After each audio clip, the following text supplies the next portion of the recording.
명절들 잘 보내셨습니까? 예. 설 음력으로 새해 시작인데 이제 새롭게 시작한 이 새해도 하나님 주신 크신 은혜와 축복이 여러분의 삶과 가정 속에 충만하시기를 주님의 이름으로 축원합니다. 오늘은 산상 변모주일 그렇게 얘기합니다. 예수님이 산 위에 올라가셔서 그 모습이 변하셨다. 그래서 그 사건을 기념하는 그런 주일. 그래서 복음서의 본문은 마가복음 9장, 바로 예수님이 산 위에 올라가서 변하신 사건을 다루고 있습니다. 이 예수님의 산상 변모 사건 여러 가지 주제가 있는데 그 중에 하나는 예수님의 얼굴에서 광채가 났다, 빛이 났다고 한 겁니다. 그래서 이 산상 변모주일의 주제 가운데 하나가 빛입니다. 오늘의 본문, 엘리야가 자기의 사명을 엘리사에게 계승하는 그런 내용인데 오늘 이 말씀을 통해서도 빛을 주제로 함께 말씀을 나누며 은혜를 나누고자 합니다. 이런 빛의 반대가 어둠이죠. 암흑이죠.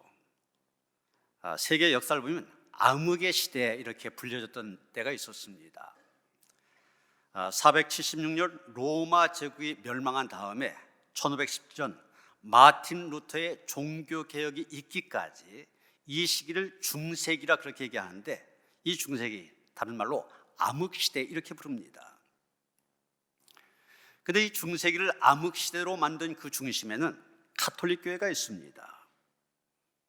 모든 종교적인 권력뿐만 아니라 정치적인 권력까지 교황에게 집중되면서 로마 가톨릭 교회는 부패와 타락의 나락에 떨어지게 되고 그로 인하여서 영의 세계는 빛을 잃고 어둠이 지배하는 그런 세상이 되고 만 것입니다.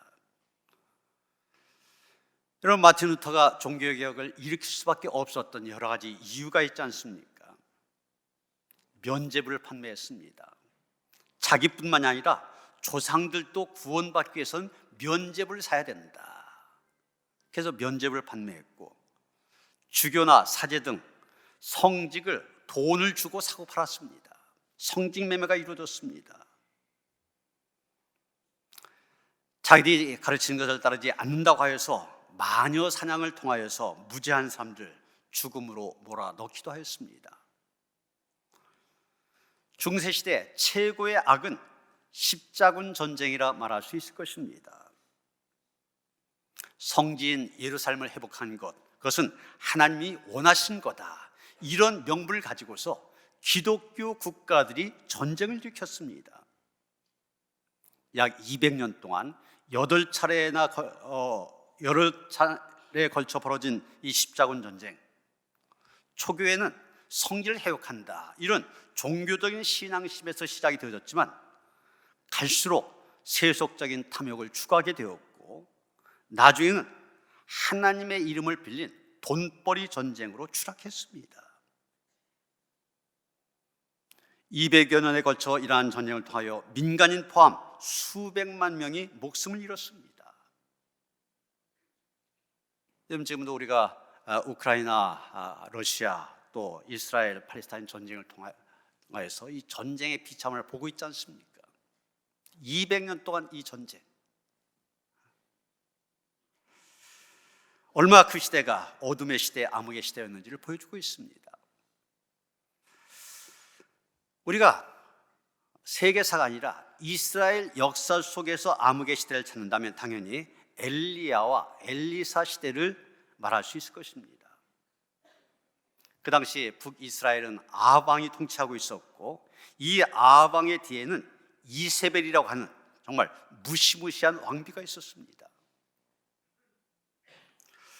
열왕기상 16장 30절로부터 33절에 보면 그 당시의 시대적인 상황 이렇게 말해주고 있습니다.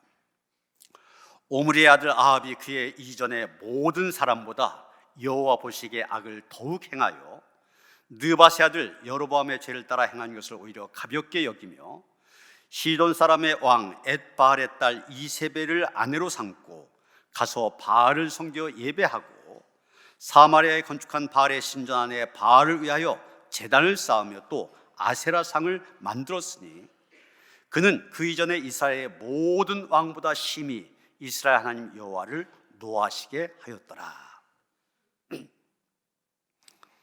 아합 왕, 여기 이스라엘 역사상 가장 악한 왕이라고 얘기하고 있습니다. 여호와 하나님 보시기에 가장 악한 왕이었던 것입니다.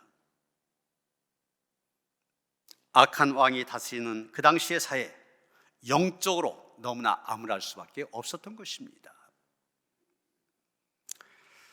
잠언 28장 28절에 보면 이런 말씀이 나옵니다.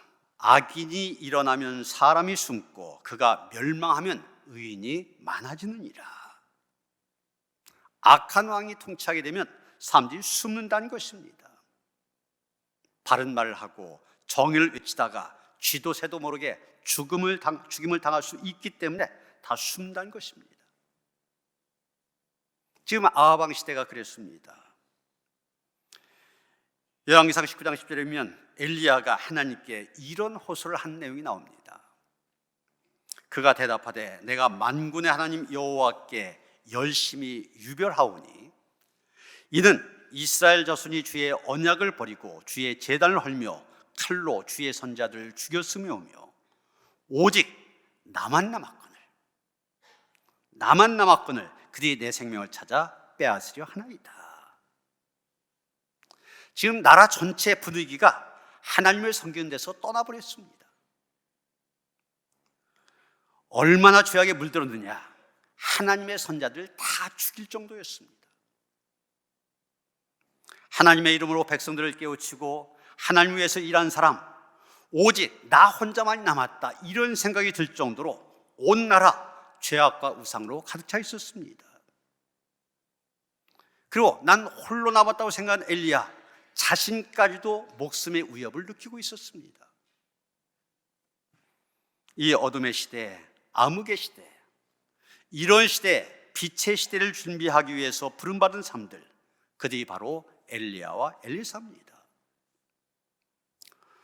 오늘 본문은 이 암흑의 시대에 선자로 부름받아 한 시대를 빛으로 이끌어간 엘리야가 이제 자기의 사명을 계속해서 감당할 후계자를 세우는 그런 내용입니다. 본문 9절에 보면 엘리사가 엘리야 선자에게 이렇게 말합니다. 당신의 성령이 하신 역사가 갑절이나 내게 있게 하소서. 옛날 성경에는 갑절의 영감을 내게 주옵소서 이렇게 되어 있습니다. 이게 무슨 말이냐면 엘리사가 지금 자기가 엘리야가 하던 일, 즉 암흑을 물리치는 일, 그 일을 내가 책임지고 이어가고 싶다, 이런 자기의 의지를 표현한 말입니다. 그런데 언제 엘리사가 이런 요청을 했느냐? 이런 9절 상반절 보면 요단강을 건넌 다음에 엘리야가 엘리사에게 이렇게 묻죠. 나를 내게서 데려감을 당하기 전에 내가 내게 어떻게 할지를 구하라. 이 성경 표현도 굉장히 좀 어려운데 무슨 말인지 모르겠는데 쉽게 말하면 이런 얘기입니다. 내가 나를 지금 계속 너 여기 머물라 했는데 여리고로 베델로 요단으로 다닐 때마다 계속 따라다녔지 않습니까?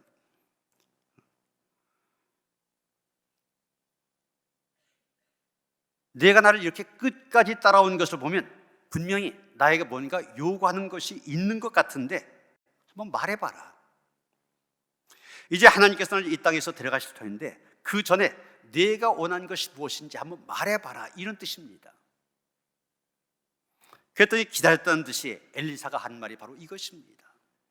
당신의 성령이 하신 역사가 갑절이나 내게 있게 하소서. 당신의 성령이 하신 역사가 갑절이나 내게 있게 하소서, 무슨 얘기입니까? 옛날 성경에 갑절의 영감을 제게 주소서 했기 때문에 보통 그런 식으로 이해했습니다. 스승 엘리야가 가졌던 영적인 능력을 배나 나에게 달라, 이렇게 우리가 보통 이해해 왔었죠. 그런데 사실은 그런 뜻이 아닙니다. 나를 당신의 합법적인 계승자로 인정해 주십시오, 이런 뜻입니다. 여러분, 엘리야는 선지 학교를 여기저기 많이 세워서 많은 선자들을 훈련시켜 왔습니다. 오늘 보면 3절에 보면은 베델에 선자의 제자들이 있었다고 말합니다. 5절에도 여리고에 선자의 제자들이 있었음을 말해주고 있습니다. 7절에 보면 요단에는 50명의 선자의 제자들이 있었다고 얘기하고 있습니다. 엘리야는 죄악과 우상숭배가 만연된 이 사회를 구원하는 방법은 다른 거 아니다, 하나님의 사람들을 많이 길러내는 거다, 그렇게 생각했습니다. 그래서 여러 지역에 서울에, 대구에, 광주에 이러한 선지자 학교를 세워서 제자들을 훈련시켜 왔던 것입니다. 그런데 이제까지 그렇게 많은 사역을 감당하는 엘리야가 세상을 떠나게 되었습니다. 그러면 누군가가 그 엘리야의 뒤를 이어서 막중한 사역을 감당해야 됩니다. 엘리사는 바로 그런 상황에서 자기를 그 합법적인 계승자로 인정해달라, 그렇게 얘기하고 있는 것입니다. 자기가 스승의 뒤를 이어서 이 큰 사역 책임지겠다는 얘기입니다.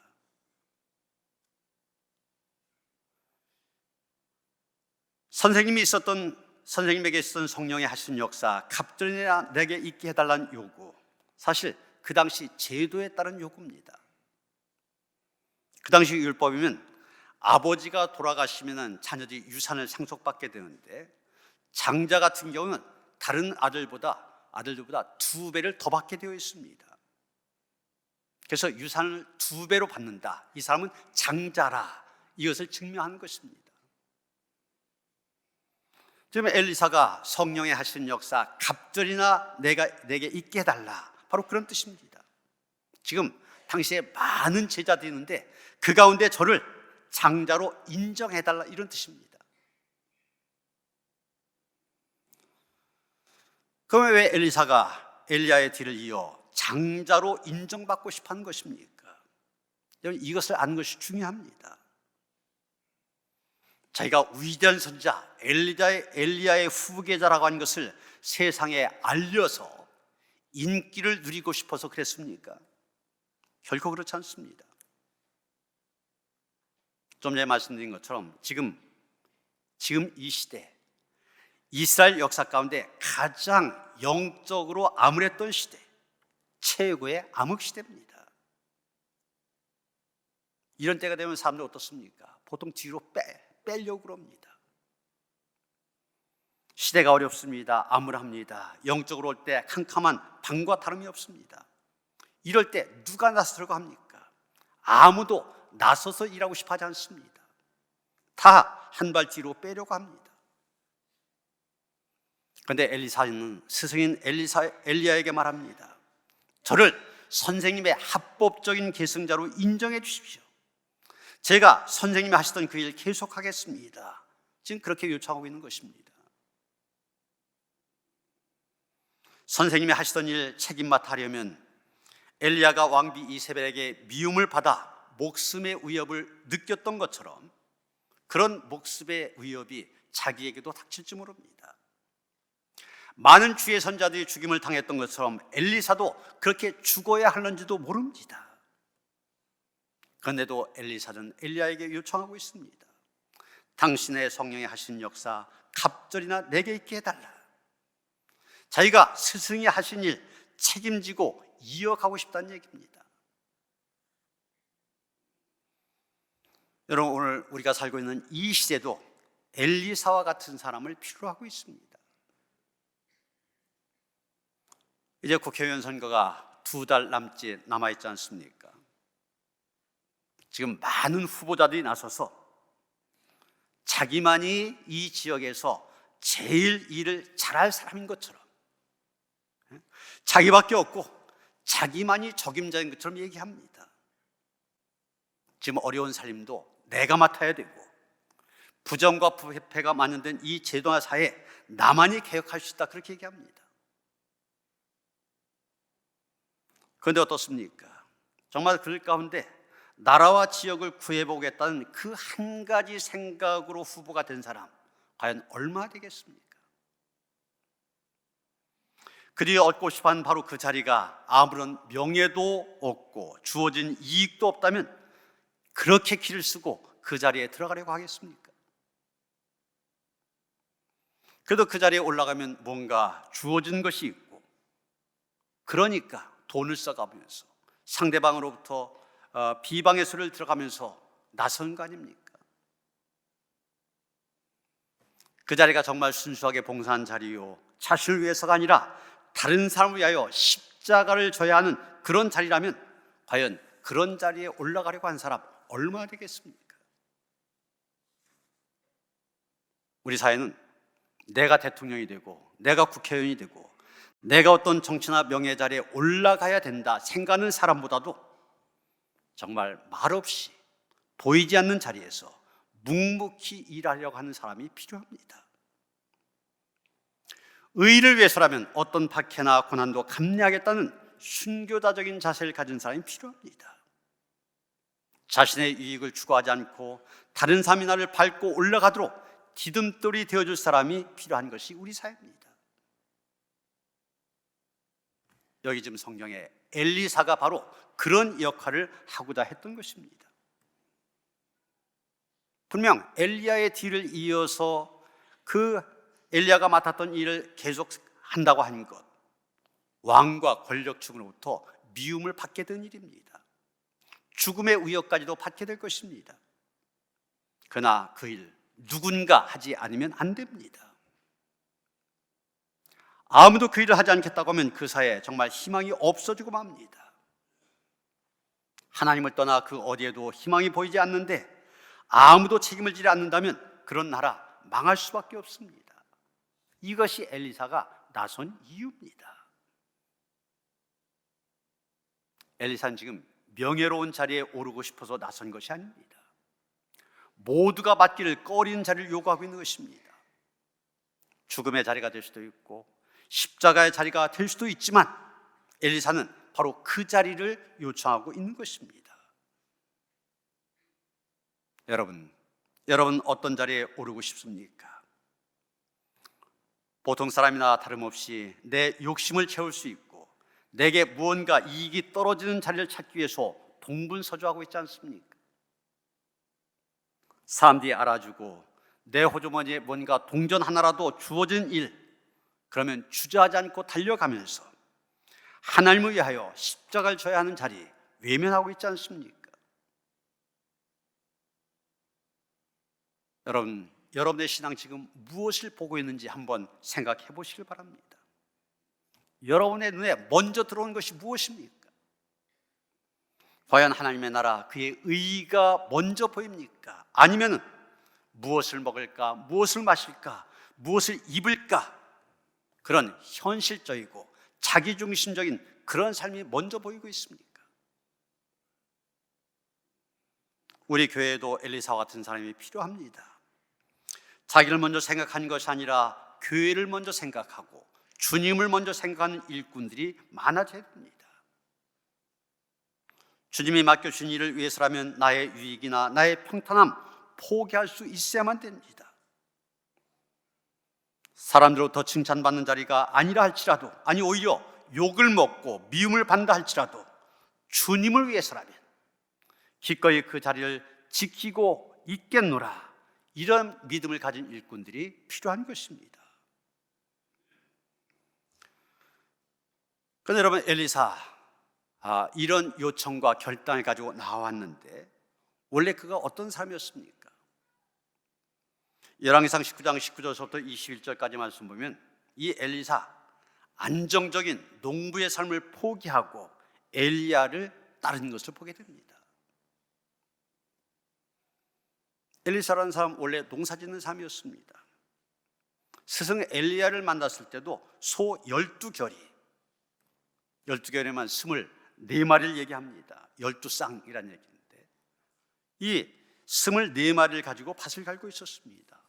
여러분, 소가 24마리나 된다 그러면 거부 아닙니까? 그는 이미 물질적으로 풍요로운 삶을 살고 있었습니다. 그대로 쭉 살아가면은 안정적인 삶 계속 살아갈 수 있습니다. 그런데 그가 원하는 것은 하나님의 일을 하는 것이었습니다. 스승의 뒤를 이어 시대적인 사명을 감당하는 일이었습니다. 엘리사는 적어도 세상의 풍요한 가운데 산 것보다는 하나님의 선제로서 암흑의 시대에 빛으로 살아가는 것, 그것을 더 가치 있게 여겼던 것입니다. 그렇게 스승을 향하여서 스승이 소유한 영권을 구하고 또한 자신도 스승과 같이 선자로서 살아갈 것을 간구하였던 것입니다. 그런데 이런 엘리사의 간구를 들은 엘리야 뭐라고 말합니까? 10절 보시면 내가 어려운 일을 구한도다. 그러나 나를 내게서 데려가신 것을 내가 보면 그 일이 내게 이루어지려니와 그렇지 아니하면 이루어지지 아니하리라. 여러분, 지금 방금 우리가 봤던 것처럼 스승이 무엇을 구하냐 물었을 때 거기에 대해 대답을 했습니다. 그런데 기껏 대답을 들은 스승이 뭐라고 얘기합니까? 네가 지금 어려운 일을 구한다 그러면서 난색을 표하고 있습니다. 엘리사가 구한 것이 어렵다 그렇게 얘기하는데 이것을 두 가지 의미로 해석할 수 있을 것입니다. 첫째는 엘리사가 구하는 선지자로서의 삶 그 자체가 쉬운 일은 아니라고 하는 것입니다. 이미 엘리야가 경험했지 않습니까? 선자의 삶을 살아가는 동안 수많은 어려움, 죽음의 고비를 넘겼습니다. 혼자서 바알과 아세라 선자 850명과 대결해야만 했었고 아합왕과 이세벨의 공격을 피하여 절망 가운데 있기도 하였습니다. 이세벨이 죽인다고 하니까 광야로 도망쳐서 로뎀나무 아래에서 뭐라고 말합니까? 얼마나 절망스러운 상황이었으면 하나님 제발 나를 죽여주세요 이렇게까지 기도했을 정도입니다. 선자로서 살아간다는 것이 그런 것입니다. 하나님을 대적한 자들 향해서도 하나님의 말씀을 대언한다고 하는 것 결코 쉬운 일이 아닙니다. 이렇게 이 일이 쉽지 않았기 때문에 엘리야는 엘리사가 구한 것에 대해서 내가 지금 어려운 일을 구하고 있다 이렇게 말했을는지도 모릅니다. 근데 또 한 가지 해석은 이러한 선자의 뒤를 잇는 일은 자신이 결정한 것이 아니라 하나님께서 허락하신 일이기 때문에 그렇게 말했을 수도 있습니다. 이스라엘 백성이 가나안 땅에 들어가기 전에 하나님께서 모세에게 여호수아를 지명하게 하셨고 그를 세우도록 하셨지 않습니까? 하나님께서 세우셨습니다. 마찬가지로 이 일, 자기가 결정하기에는 어려운 일이다 그런 의미에서 얘기했을 수도 있습니다. 어려운 일이다. 그런데도 엘리야가 엘리사에게 말합니다. 나를 내게서 데려가신 것을 내가 보면 그 일이 내게 이루어지려니와 그렇지 아니하면 이루어지지 아니하리라. 지금까지 엘리사를 떼어놓고 가려고 했던 엘리야가 이제는 내가 하나님의 부르심을 받아 승천한 것을 끝까지 볼 때 내 소원하는 것이 이루어질 것이라고 얘기합니다. 끝까지 내 간구한 것 붙잡고 있을 때 이루어 주실 것이다 얘기하고 있는 것입니다. 이유가 어떻게 되었든지 간에 엘리사가 스승의 성령의 역사 갑절 구한 것은 앞으로 자신도 스승의 뒤를 이어 선지자 사명을 감당하겠다는 결단과 헌신을 보여주고 있습니다. 그리고 그 일은 어려운 일임을 얘기하고 있습니다. 우리가 하나님을 믿으면서 믿음으로 살아간다고 하면서 우리는 여러 가지 일들을 구하면서 살아갑니다. 그런데 우리가 구하는 많은 것들 가만히 보면은 가급적이면 편하고 쉬운 길로 인도해 주실 것을 구하고 있는 것을 보게 됩니다. 그런데 여러분, 하나님의 사람으로 살아간다고 하는 것 꼭 편하고 쉬운 것만은 아닙니다. 도리어 세상의 편함과 성공을 부정해야 하나님의 사람으로 살아갈 수가 있습니다. 그러게 엘리사와 같이 때로는 불편하고 힘든 일이지만 하나님의 사람으로 살기 위해서 그 불편함도 간과하는 그런 삶이 우리에게 있어야 하는 것입니다.